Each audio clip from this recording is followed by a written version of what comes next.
ये बिल्व पत्र चढ़ाने का ही तो कह रही है, उन्होंने वो बिल्व पत्र ले लिया है। अब मानो वो बिल्व पत्र तो भगवान शिव तक पहुंचा कि नहीं पहुंचा। भीड़ इतनी थी, जब शिवालय में भीड़ होती है, लोगों को जल्दी होती है तो एक दूसरे पर ही जल चढ़ा करके वापिस आ जाते हैं, पर उसका भाव नित्य था।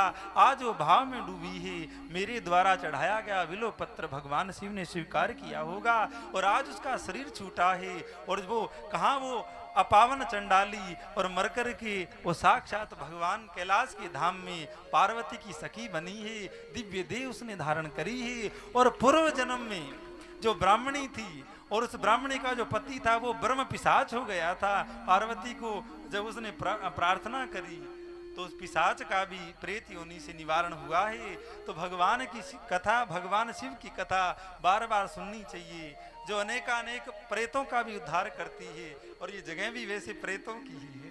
संत ऐसी जगह आकर के बैठते हैं जहां पर लोगों का कल्याण किया जाए। शायद पीछे ही शमशान है, तो केवल शमशान की या प्रेतों की बात नहीं है। संसार में भी अगर शिव कथा का आश्रय लिया जाए तो अनेकानेक जो जीवन में व्यवधान है या पूर्व कर्मों के जनित कोई रोग व्याधि है तो भगवान शिव की कृपा से दूर होती है। बाकी अब क्या कहें, स्वामी जी जैसी मधुर वाणी में आपको सुनने को मिल रहा है, इससे बड़ी और क्या बात होगी। हम तो बारंबार कृपा राम जी को वंदन करते हैं, जो कभी राधेशानंद जी को और कभी और महात्माओं को बुला करके बार बार आपके ऊपर कथा के रस का वर्षण करवाते रहते हैं और कल्याण का मार्ग दिखाते रहते हैं। तो ये बड़ी सौभाग्य की बात है। कृपा राम जी को कोई सामान्य नहीं मानिएगा, सामान्य नहीं मानिएगा। इन्होंने जो काम हाथ में लिया है वो अवश्य सफल होता है, चाहे वो किसी भगत का काम हो और चाहे कोई मंदिर का काम हो। अभी हमको दिखा रहे थे, हम ऑफिस में बैठे तो जिस मंदिर की नींव 14 BPM में जो हनुमान मंदिर था वो भी काफी दिव्य गति से आगे बढ़ रहा है। और यहाँ तो दिव्यता आप देख ही रहे हैं। तो ये संत के चरणों में आते रहिए। दास को भी जब भी आज्ञा मिलती है तो और कहीं जाना तो नहीं होता है। सौ इधर की भाषा में कहीं 100 गोली खिला देते हैं अगले को, पर कृपा राम जी जब कहते हैं तो 1000 काम छोड़ करके भी आते हैं, क्योंकि कृपा राम जी का भाव है।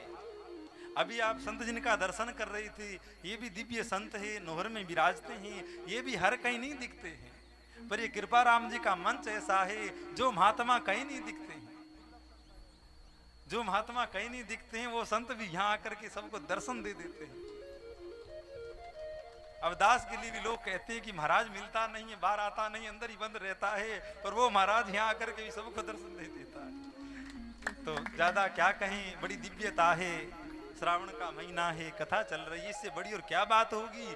और रही कहने की बात, स्वामी जी ने सबरी बात बोली दी है। और काफी शरीर का भी परिश्रम होगा, काफी समय से बैठे हैं, गर्मी बहुत है, आप लोग भी आकर विराजित हैं, तब सब आरती का आनंद लेकर के आते रहिए। और